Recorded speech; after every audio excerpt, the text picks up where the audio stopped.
Hello guys. तो आज के इस वीडियो में हम बात करने वाले हैं इन लोगों के बारे में। ये कौन है? ये है बैल, जो किसानों के फ्रेंड्स होते हैं, जो खेती के काम में, हर काम में किसानों की मदद करते हैं। तो आज हम इनके बारे में भी बात करने वाले हैं। और आज आज ही इसलिए बात करने वाले हैं क्योंकि आज है महाराष्ट्रियन बेंदुर। मतलब इस दिन बैलों की पूजा की जाती है, बैलों की गांव में रैली निकाली जाती है। और इस दिन को बहुत ही किसानों के लिए बहुत ही स्पेशल डे होता है, किसानों के लिए और इन जानवरों के लिए। क्योंकि इन जानवरों की वजह से, बैलों की वजह से किसान अपनी खेती कर पा रहा है। तो आज का दिन इतना स्पेशल इसलिए होता है कि आज का दिन इनके लिए होता है खासकर। मतलब आज के दिन इन्हें सजाया जाता है, इनके ऊपर छापे वगैरह डाले, डिज़ाइन वगैरह निकाली जाती है, इनके नाम इनके शरीर पर निकाले जाते हैं, इनके सिंग पर फुगे लगाए जाते हैं। ऐसी बहुत सारी डिज़ाइंस, मतलब उनको पूरी तरीके से सजाया जाता है और इनकी गांव में रैली निकाली जाती है। और अगर घर की बात करूं तो घर में ये जो सिंग में मैंने डाला है, ऐसी कुछ चीज़ें, मुझे नहीं पता इस क्या कहते हैं। आपको अगर पता होगा तो कमेंट कर दीजिए। तो मेरी माँ ने ये सब किया था और उसने कहा कि इसे सिंग में डाल दो बैल के। तो इसे सिंग में डाला जाता है। और खैर, ये तो मूर्तियाँ है जो कि मैंने अपने दोस्त से लाई थी। मेरा दोस्त कुमार है तो उससे मैंने लाई थी। मतलब जिसके घर में बैल नहीं होते वो ऐसी मूर्तियाँ लाते हैं, उनको सामने रखकर ऐसे सजाते हैं और उनकी हल्दी कुंकू लगा के पूजा करते हैं। एक शॉर्ट में हम उनको अपने घर, मतलब जिनके पास बैल नहीं होते असली में।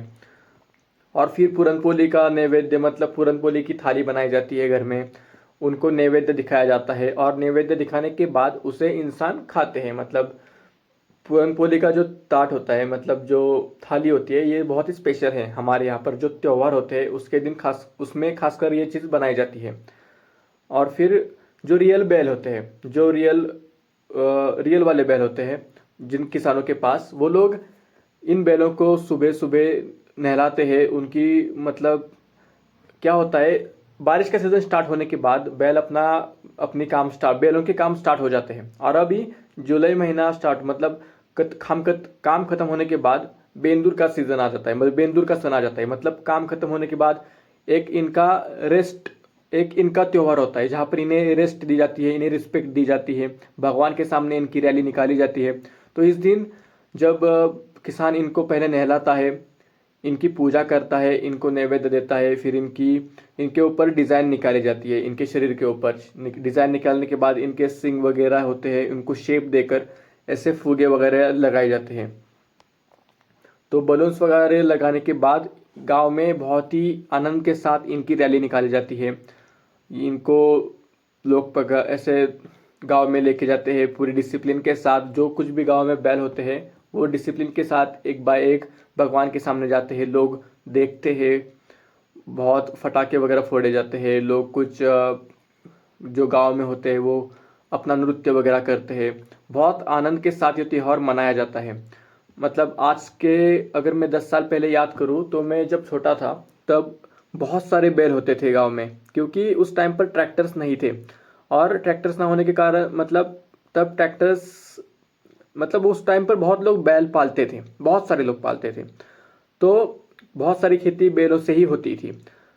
तो उस टाइम पर बहुत सारे, मुझे याद है अभी भी कि 40-50 बैल होंगे मेरे गांव में उस टाइम पर, 10-12 साल पहले। लेकिन आज अगर मैं आज की बात करूं तो हमारे गांव में सिर्फ गिन चुन कर 15-20 बैल रह गए होंगे। मतलब 50% कम हो गए, क्योंकि अब सब लोग टेक्निकली ट्रैक्टर्स वगैरह यूज़ करते हैं सभी लोग।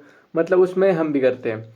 तो इनकी अभी जो इनका यूज़ अभी कम हो रहा है, लेकिन फिर भी बहुत सारे किसान इनका यूज़ करके खेती करते हैं। और इससे एक सेवा की जाए, इस अगर कि जो किसान इनको पालते हैं वो एक तरीके से पुण्य भी करते हैं, क्योंकि इनकी सेवा हो जाती है इनडायरेक्टली। मतलब अगर इन लोगों को कोई नहीं पालेगा तो आपको तो पता है कि अगर इन बेजुबा जानवरों को कोई नहीं पालेगा तो इनकी हालत क्या हो जाती है, ये मुझे आपको बताने की ज़रूरत नहीं है। तो वो किसान कहीं ना कहीं पर एक पुण्य कर रहे हैं इनडायरेक्टली। तो उनको इस बेंदुर की बहुत सारी बधाइयाँ। और एक क्वेश्चन आपसे पूछूंगा कि आपके राज्य में किस डेट पर बेंदुर होता है? कमेंट कर दीजिए। Good bye. और आपको बेंदुर की बहुत सारी शुभकामनाएं।